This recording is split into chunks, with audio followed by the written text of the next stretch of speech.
We live in a new age, and it's time for us to upgrade our tinfoil hats. Operation Tinfoil is a freedom-focused small business and trusted sponsor of this show. Their super comfortable new line of beanies and baseball caps will not only crown your skull in style, but each of these dome defenders is lined with a silver mesh that blocks up to 99% of EMF radiation from cell phone towers, Wi-Fi, Bluetooth, and yes, even 5G. We don't know what EMF radiation does to the brain long term, but neither do they, so don't be their guinea pig and don't wait around to find out.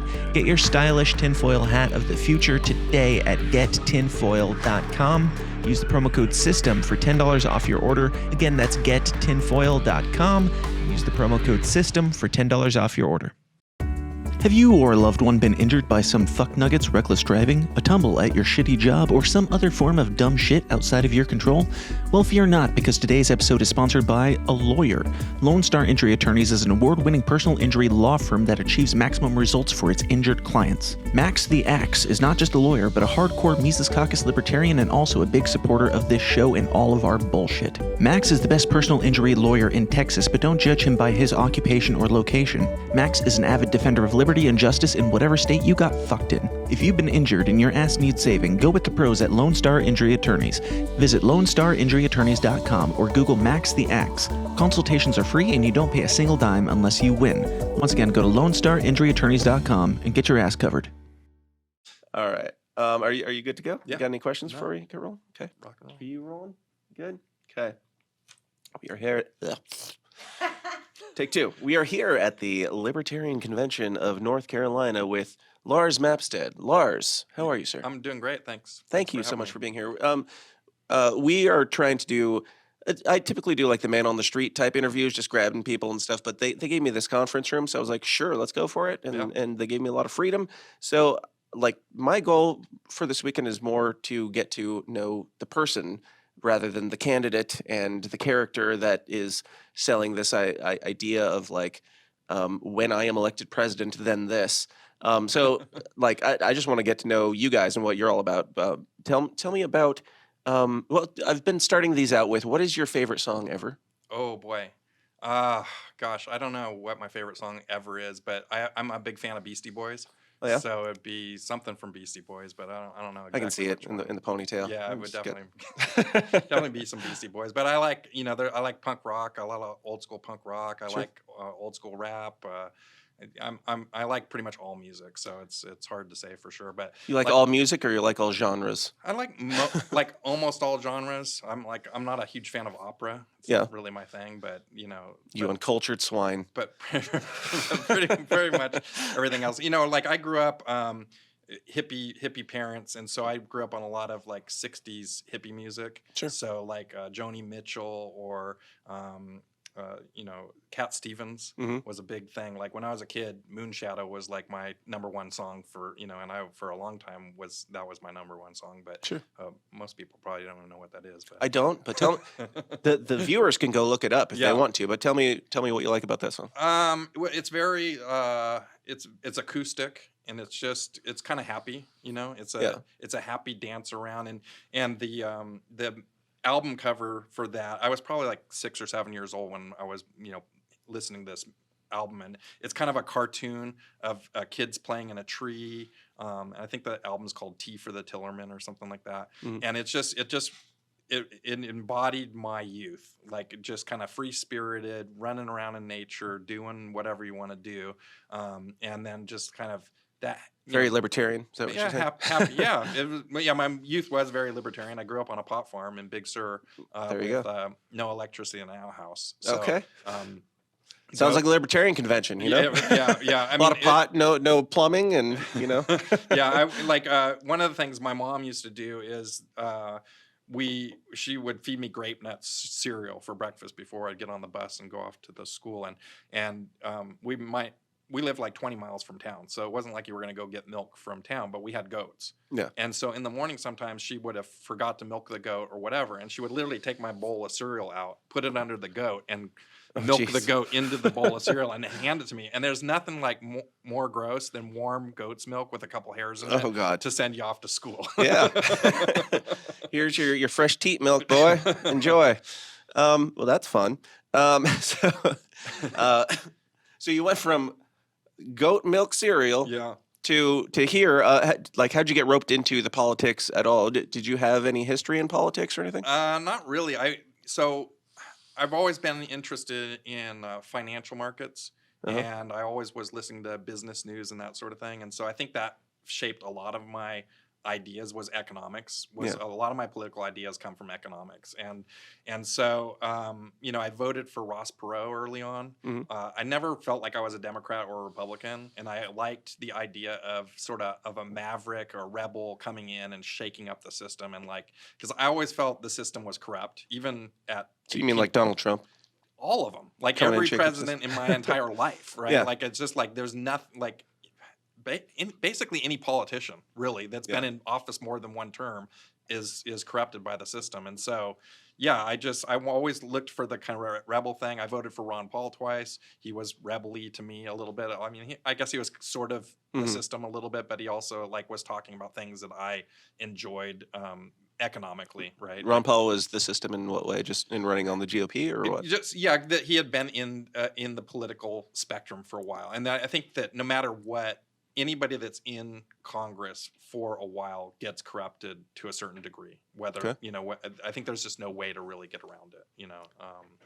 I think that's. So, do you think it's your freshness of not having political background that gives you an advantage, or how long do you only get to run for one term and then you're corrupt? Yeah, get in, dip in, dip out. If it doesn't work, I'm a big fan of term limits. I don't. I think that politicians should be a service position. Yeah, it shouldn't be a career.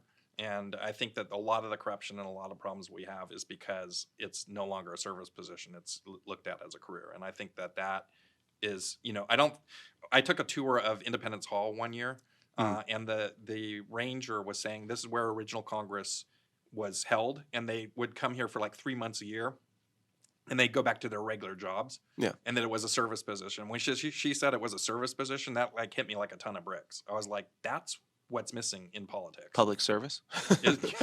What's missing in our public servants is public service. Yeah. But what was it that was there somebody in particular that convinced you, hey, you need to run for president? No, or did you just wake up one day and you're like, yeah, president, let's go? No, it was really COVID was really the thing. It was just I just couldn't stand it anymore. It was just so ridiculous. The authoritarian push, the guilt tripping of people on all sides, the just this idea of I know what's best for you, and I'm going to use government to tell you how to do what's best for you because you're too stupid to know how to live your life as you choose, right? And in living in California, the COVID lockdowns and the guilt and the shame stuff was just so ridiculous. And then in the middle of all that, we had the BLM riots and we had January 6th, right? Those were the bookends of COVID, right? And to me, I was like, look, everybody in America is totally pissed off right now. It doesn't matter if you're left or right. You're angry at the system. You're angry at the people. You're just pissed off. And you feel like you don't have any choice anymore. And so when people get to that level, they start rioting. They just I'm fed up. I'm going to burn something to the ground. Or insurrecting. Right. I'm going to do something to show my distaste at the system. And so that was kind of the thing. And then I was watching Joe Jorgensen and Spike run in 2020, and they were really stifled because of COVID. They couldn't go to certain places. They couldn't run the campaign the way that they wanted to. And I was a marketing person. I ran a big... Jacob Hornberger's trying to call me. Sorry. Awesome. I ran a big tech company called Friend Finder Networks, which is dating websites and that sort of thing. And so I had literally spent hundreds of millions of dollars on advertising for that company, right, in order to get ads out. And I was primarily the marketing arm behind Friend Finder for years. And so I realized Friend Finder or adult Friend Finder? Both. Okay. Yeah, lots of Friend Finders. All the friends. Senior Friend Finder. In all the places. Filipino Friend Finder. Was the Senior Friend Finder? Was that old people porn? Yes. No. Oh. So the thing is that's what's funny is so Friend Finder started out as my partner wanting to get a date. It didn't start out as an adult thing at all. Sure. But the internet does what the internet does. 100%. That's pretty much it. And so actually when he started out, he was banning people because he's I don't want this to have any sexual anything in it. I just want it to be a place where I can go get a date. Right. Sure. And then I was like, dude, you could just start another one where people who want to do that can go do that. Right. Yeah. And then you don't have to have people be pissed off at each other. Like, Yeah. why not let people do what they want to do, right? So he was like, I want to find good people. And you were like, yeah, but other people want to find bad people. And you were like, let's make it adult too. So it was your idea. It's like, yeah, well, yes, in fact, it actually was my idea. Okay. So, yeah, so, but I mean, the thing is that had 35 million people. So 1 in 10 Americans was part of that. Yeah. So it's not like it was some weird, subsystem of America. It was like across the spectrum. Everybody's a degenerate. Well, I mean, look, everybody Deep down. I mean, everybody that's here is a product of sex. Sure. Right. So it's like, I mean, that is just what it is, right? Like Test we tube can babies, all I guess, pretend still, like it doesn't. yeah, I guess it's we fine. can all pretend like it doesn't happen or whatever, or that it's taboo. But Right. there's 7 billion people on the planet. And they came from somewhere. For sure. Now, when you got into this, did you have history with the Libertarian Party, or where did you hear about us? So in 2007, I was on Facebook, and it was before the 2008 election, and everybody was passing around the little political quiz, and it was like, and then you'd show it off on your Facebook page, like, I'm a Democrat or I'm a Republican. And so I took that quiz and I thought, this will be hilarious because I don't know if I'm a Republican or Democrat. I've never felt like I was either one. Yeah. And I took the quiz and it says Libertarian, like all the way at the top of the chart. And I'm like, the hell's a Libertarian? Yeah. So I Googled what's a Libertarian.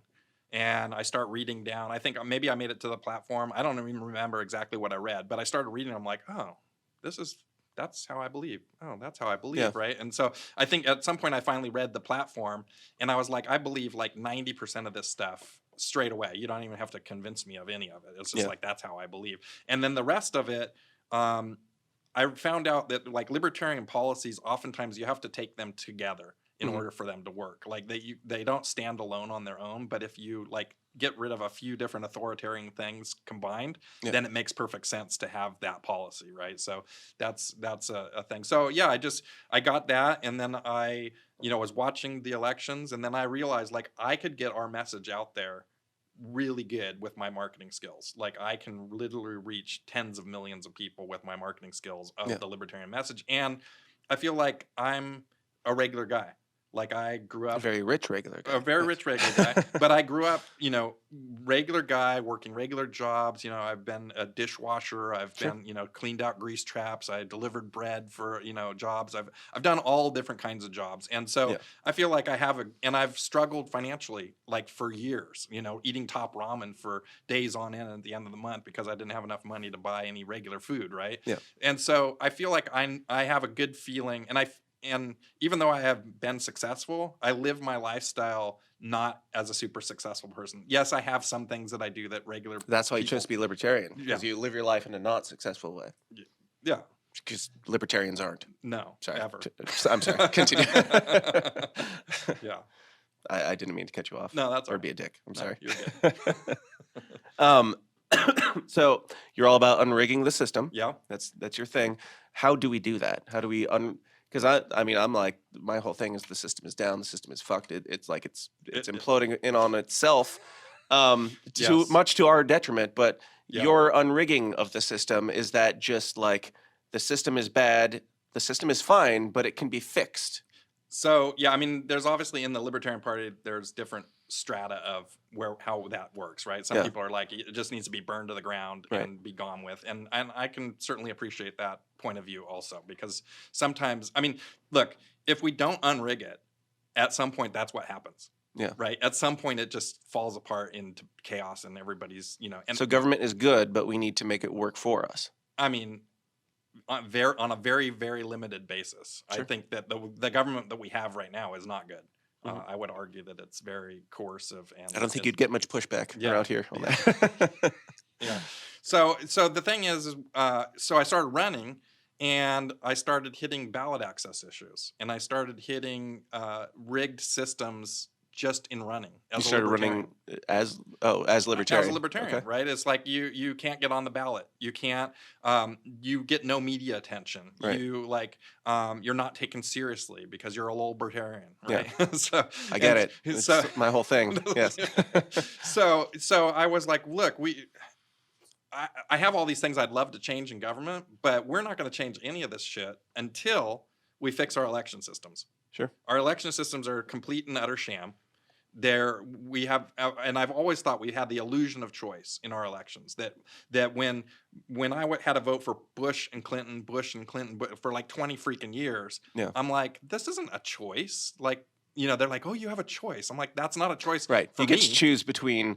I mean, even now, Joe Biden versus Donald Trump. Again. This is our choice out of millions of people, and we narrowed it down to these: a corpse and a bloated, almost corpse, like just right. And the scum of the earth. And this is our choice. That's and democracy. I'm so disillusioned that I've been making the joke that 2028 is Jared Kushner versus Hunter Biden.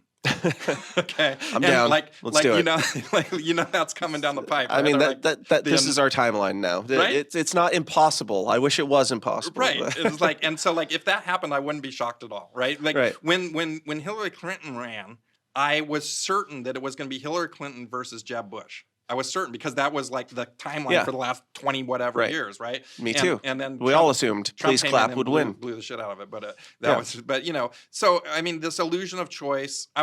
And part of running was I just wanted to offer another voice to American people. I wanted to offer some different ideas than the crap that they're hear all the time, right? And so that's really what my mission was, just to kind of wake people up.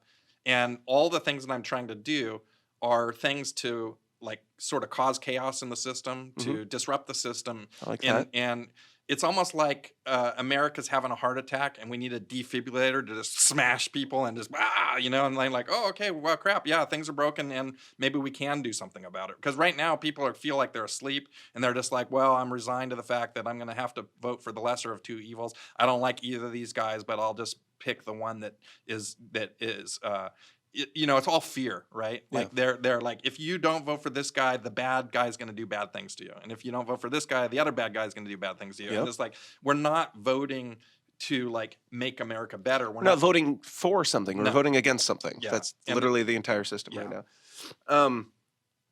Now, with this rigging of the system, so you say that we need to kind of shock and defibrillate that word. Yeah. We need to do that to the system, but so are you saying that the system, is it more about your policies and the things that you're going to do as president, or is it more about waking people up to the message? I think the chances of us, any libertarian or even third party, of winning the presidency is almost zero due to the rigged system. Because in order to be president, you have to win 270 electoral votes. Yeah. And because there's winner-take-all laws in most states, the chances of winning electoral votes to get to 270 for an independent or third party is zero. Yeah. Like, it's just not possible because there's only 6 states that are battleground states, right? Yeah. And those 6 states don't add up to 270 electoral votes, right? Like, no one's winning California but Democrats. No one's winning New York but Democrats, right? No one's winning Texas or Florida but Republicans. That's just the way that it is, right? And this is one of the things that I really hate about our electoral system is that in California you have 80% voting Democrat, you have 20% voting Republican, but 100% of the electoral votes go to the Democrat. So the 20% of the people that voted in California for Republican, their vote did not count. And if you start doing the math, 70% of Americans vote for president does not count. Yeah. So 30% of the people get to decide who's going to be president. And that, to me, is a rigged system. So eliminate the electoral college? No, I think electoral is fine. I just don't like this winner-take-all stuff. Yeah. Where you literally vote and then your vote's stolen and flipped to the opposite position, which is that's insane to me. It's like, in what world does that make any kind of common sense at all, right? Like, so that's I think the electoral college is good in the sense that I don't believe that only California and New York should dictate all the rest of the country, because that's essentially what it would come down to. It was like 2 or 3 states would dictate everything. But I also don't like the fact that the way that the primary system works, that 300,000 people voted in Iowa and half of the field dropped out after 300,000 people. California didn't get to vote. New York didn't get to vote. Florida didn't get to vote. And the people are already dropping out like flies. And it's like, let's all have it on the same day so that there isn't outside vote by some people in Iowa where it's minus 30 degrees and only 10% of the electorate literal showed up. Blizzard. Right. Literal blizzard. I'm in Illinois, and it was a literal blizzard. It was like 1.5 feet. Yeah. What was it? Like 2 feet snow? It was ridiculous. people still showed up. But yeah, so when you say have it all on the same day, do you mean like every single state should decide? I think that would be awesome. Is that if we all had like a national primary day, just like we have National Election Day? Yeah. Because like in California, presidential candidates never come to California to campaign. Yeah. The only reason they come to California is to raise money. That's it. Like, and because by the time Super Tuesday has rolled around, right? It's already usually decided. Yeah. So by the time California gets a vote, the decision's already been made, and so there's 30-something million people that don't like they go to vote, but it's meaningsless, right? Yeah. Like it's already been decided who you're going to get to vote for, and it's like that seems ridiculous to me. Yeah, I agree. Now with the unrigging of the system, like people like Shane Hazel call the federal government a murder cult. Okay. Not. How do you unrig a murder cult? Like if we're talking, let's say Star Wars, and we're talking about the Empire and the Death Star, and they fly down the trenches, and they go in, and they get the plans and all this stuff, and they unrig it, and they I don't know. They introduce ranked choice voting to the Empire, and then all of a sudden the Empire is unrigged, and the murder cult is unrigged. Yeah. Is that? I mean, I think that it's a tall order. We've been adding bureaucracy for 200 years or more, right? And so unrigging it is going to be super challenging. But to me, the first step in unrigging the system is unrigging our election system. Is fixing our election system so that people believe that it has integrity, that it has fairness, that they have trust in it. Because if you don't trust your election system, you don't have a functioning republic, in my opinion. Like it's just broken. So ballot access, I think, is number one critical thing. Because if you can't get on the ballot, you can't offer a choice to anybody, right? And so the two parties have a lock on this illusion of choice. Like they're basically, these are the things that you get. We'll allow some stuff to percolate in there so it looks like you have the choice, but you don't really have a choice. Yeah. So ballot access, I think, is number one, but ending like gerrymandering, allowing for multi-district representation in states, and then all of the stuff that was January 6th, where people don't trust the actual outcome of the election. So we need to have transparency and integrity in that. So I put forth a thing called the Voters' Bill of Rights, which is the first thing for unrigging the system. And essentially what it does is it fixes the ballot access, it fixes gerrymandering, it allows for multi-district functions, and then it allows any citizen to audit the vote. Mm-hmm. And not just Democrats and Republicans who are auditing themselves. Yeah. And then it allows for us to have open source machine code so that there isn't some weird Dominion stuff that nobody knows. Everybody can look at it and see what it's doing. Yeah. And then we have a piece where after you vote, you get a printed receipt of your vote.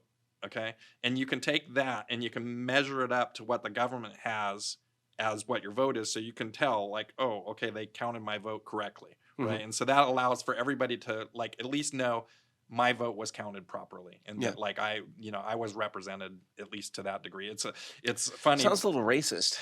Why is that? Because voter ID is racist enough already. I've heard on the internet. I don't think is making it more stringent. Is that going to make it more racist? No, because this isn't stringent at all. This is just a receipt like for your records. It's like if you went to the store and you bought $15 worth of beer or whatever, and then you go and you look on your credit card and you have the receipt and you're like, wait, the credit card says I paid $26, but I only paid $15. Then you can go back and say, look, I have the receipt. That's not true, right? Yeah. But if you don't have the receipt and the thing says $17 or whatever, they're like, screw it, you owe $17. Uh-huh. Prove it different, right? So this allows for, I think, some integrity to be restored to the system.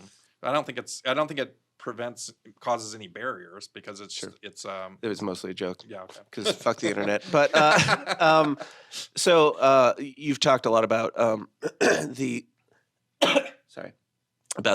rigging of the election system, the election process. Do you believe that the 2020 election was stolen from Donald Trump? Honestly, I think he screwed himself. How so?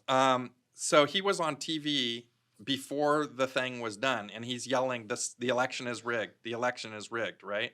And I believe that he caused people not to show up to the polls because they were like, why should I show up to the polls if the election's rigged? And I honestly believe that if he wouldn't have been yelling the election is rigged, that he might have. He was yelling, "Go out and vote!" Still, though, was he not? Yeah, but It's rigged. Go out and do it, but it's not going to matter. In Georgia, there was like people like I remember watching on TV, and people were like, "Well, Donald said that it's rigged, so I'm not going to show up." Right? I'm protesting because it's rigged. Right? And I honestly believe kind of like Nikki Haley dropping out of New Hampshire, dropping out of the primary, and or dropping out of the caucus, opting for the primary because she would avoid whatever. Is that kind of what you're doing with Chicago and instead of Philadelphia? No, I just think that it's good to spread yourself around and make sure that you're in different places, and it's just we all are trying to figure out the best way to get the delegates to vote for us, and so it's a calculated thing, and we'll see if it pays off or not. Right? Sure. So I get it. You got to play the game. 100%. It's all good. So, any more thoughts on like how do we convince the empire to unrig itself? Well, I don't think we're going to convince the empire to do shit.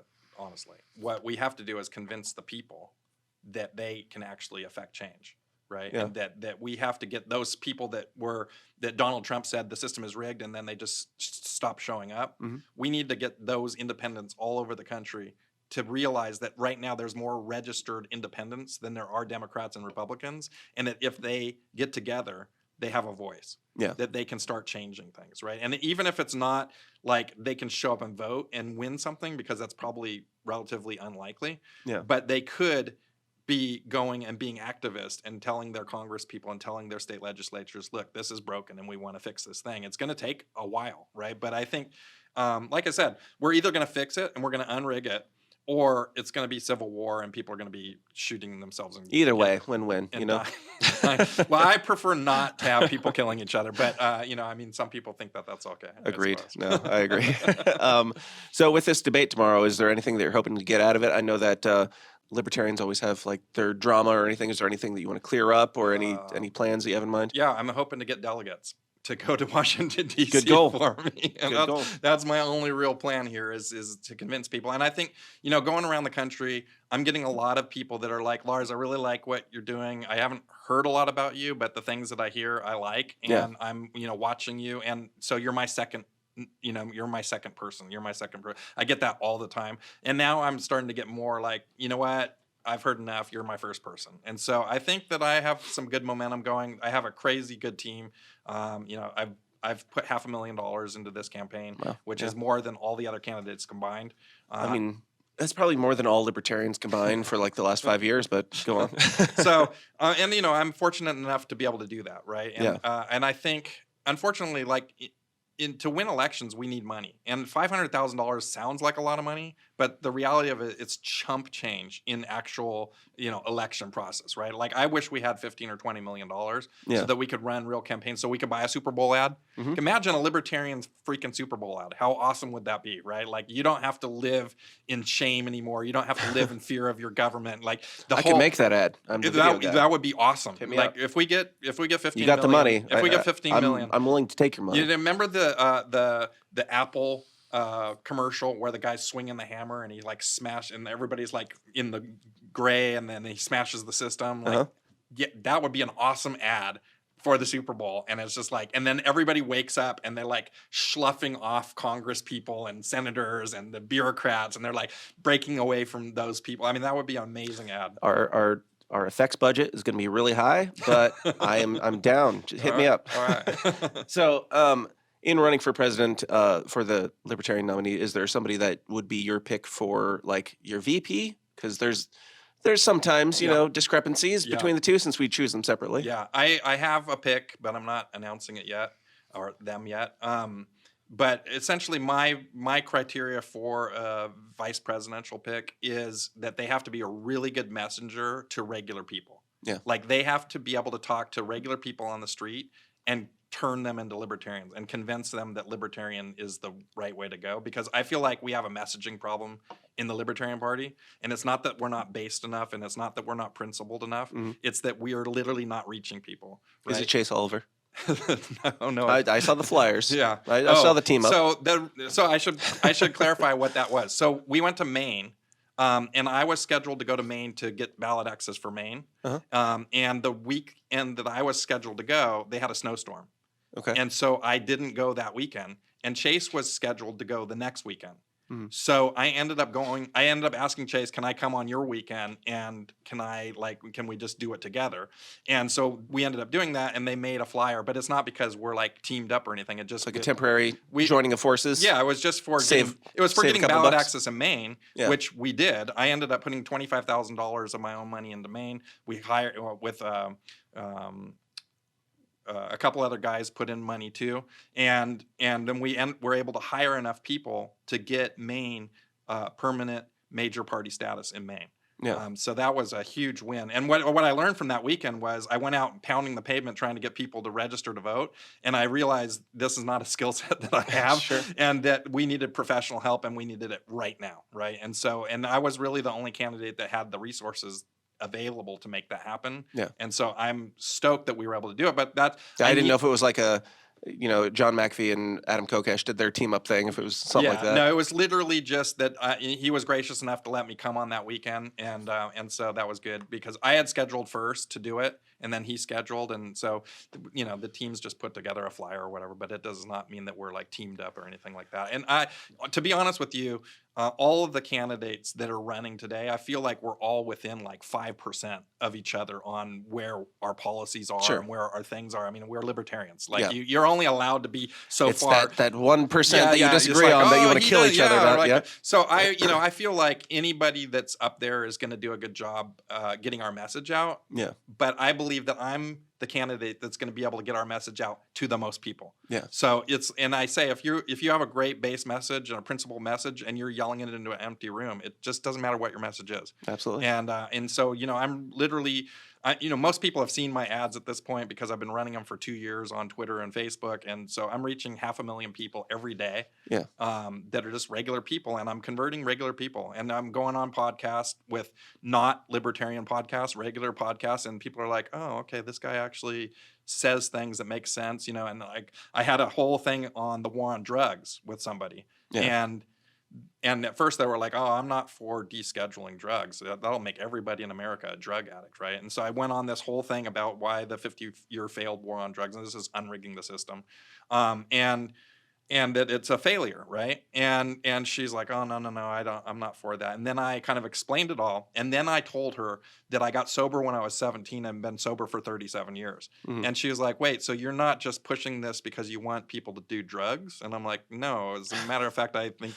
people should be able to people should be able to do what they want. And I hope that they don't become addicted to drugs and that ruins their lives. But if they do. Or they become the president of the United States' son, you never know. You never know. You never know where these things go. Yeah. Is there something in, so not just the Libertarian Party, but the broad spectrum of voters? Is there one issue that you think is the main issue that everybody wants, that the most people are concerned about, and what would you do to fix it? It's the economy. It's almost always the economy. And I tell my kids, people vote with their wallets, right? If they're struggling and hurting and they're not able to feed their families or get through the day, that's the number one issue. Right. And it's like if America's doing really good and everybody's flush, then that's not the main issue. And then we start getting into culture issues. Right. But if it's how expensive your adult friend finder subscription has gone up. It's probably, who even knows what it is? Because, I sold that over 20 years ago. Oh, yeah. So it's been a bit since, and I've had like 2 or 3 companies since then. But, obviously that's what people, of course. What have you had since then, to be fair? So in 2007, I sold the company. And I got into racing cars and collecting cars, and I started putting my stuff on Facebook with car related things, just pictures of my cars and that sort of, like a hobby. Yeah. But that turned into 25 million fans on Facebook on various car pages, and turned into a huge business of basically doing articles and videos that I would get off YouTube that would be like crash videos or cool car videos or whatever. And then you'd write an article about it, post it on Facebook, send the thing to that. That made like $5 or $6 million just, and it was supposed to be a hobby, and it turned into this like 10-year business until 2017. Facebook changed the rules and completely like cut the ability to send traffic off of Facebook. Oh. And so that was the end of that. But it was a great business for a long time, and I still have, those pages with 25 million fans on them. So now you're just making those Those POTUS every stacks. every once in a while I'll post some presidential thing on there, and Yeah. you know, they yell at me, "Why do you have politics on here? Put the cars back on." Yeah. Yep, that makes sense. Now, so the economy, what would you do to fix the economy? Yeah, so I think I was, after I sold Friend Finder, I was audited in a big way, and they came after me for like 5 years, and they wanted like insane amounts of money. And the lady that came after me was like almost an inquisition. She was going to stick it to the rich guy, right? Very McCarthyist? Yeah. She was going to stick it to the Too soon? So good. Sorry. So no, well played. So you know, she came after me, and you know, she was like I'm the evil rich guy, but I don't see myself as the evil rich guy because of the way that I grew up. I mean, yes, I have money, but I didn't like hit some magic number and then like, I'm the evil rich guy now, right? Like that's just not the case. What is the dollar amount that turns you from good to evil? Well, when you have $999,999, you're a regular guy. Right. When you hit that $1 million, you get one more dollar, they hand you a book. Is it the tax breaks? They hand you a book, and it's like how to be an evil rich guy and suppress people. Nice. Yeah, I mean, every time I had a board, the Bill Gates book on how. Yes, absolutely. So that's the thing. So IRS audited me. Eventually, they basically found nothing. It was just total crap. But they came after me for 5 years, and they wanted so much money that it would basically bankrupt me. Mm-hmm. So I was living under this dark cloud for 5 years of my life, which caused health issues and stress and all this kind of stuff. Is that when the ponytail? Yeah. Well, that's when the hair started disappearing. And so, you know, it's like no one should live in fear of what their government can do to them for not filing a piece of paper right. Like that's just ridiculous to me. So I want to abolish the IRS. Yeah. But I don't think that you can. Like you just say that to Congress, and Congress is just going to laugh at you because they're going to be like, "Well, that's never happening ever," you know. And so then, what can you do? What solutions are out there? And so the fair tax has been around for like 20 years, and I think that is a pathway to abolishing the IRS. It's not a perfect solution, but at least it gets rid of that coercive entity and moves us in the direction of reducing taxes. Because ideally, I'd like to get to no taxes. Yeah. I mean, we're probably always going to have some, but I'd like to get to as least as possible. I ask people, do you feel like the money the government takes from you is spent wisely and efficiently? No. Nobody has ever said yes, right? Correct. And so then, and for the left, even the people who are spending it would disagree with that statement. Yes. And to the left, you know, the left is always saying, well, these people need to pay more, they need to pay their fair share, that sort of thing. And I said, well, why should the government get more money if it's not spending it wisely and efficiently now, right? Like you know, if you have a crack guy that's, you know, burning through crack and like just burning down the house or whatever, do you like give him more money or do you like rein him in, right? Like so does he work for Burisma? Because then you give them more money. Yeah, the cut. Got to get the cut. Yeah. So I have one final question for you. Thank you so much for your time. Thank you for being here and being a good sport with all this. You've talked a lot about the rigging of the system and all those riggers. Would you look into the camera with me and say, "Fuck those riggers"? Yes. With me? Fuck those riggers. Fuck those riggers. Fuck those riggers. Fuck them. Thank you. Absolutely. All right, Lars. Thank you so much, man. Can you look into that camera and tell them any final thoughts you have and where they can find out more about your campaign? Yeah, absolutely. So, Lars24.com is my website. I have a huge policy team that's put together 37 pieces of policy with white papers. It's nerdy stuff. I hate nerdy stuff, but that's some people really dig into that. And so those are all in there. Obviously, you can follow me on X at Libertarian Lars and on Facebook, Lars for President. Facebook is mostly memes because they don't allow you to actually talk about anything serious. Yeah. And then X, I put on some memes and some serious stuff. So awesome. It's good. Very good. Yeah. Thank you so much, man. Thank you. Look forward to hearing what you got. Thank you so much.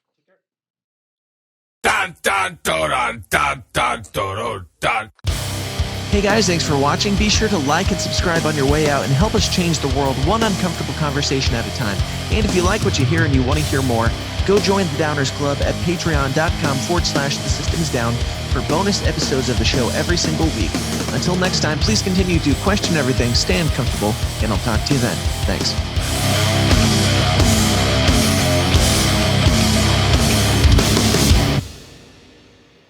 This concludes our broadcast day. Click.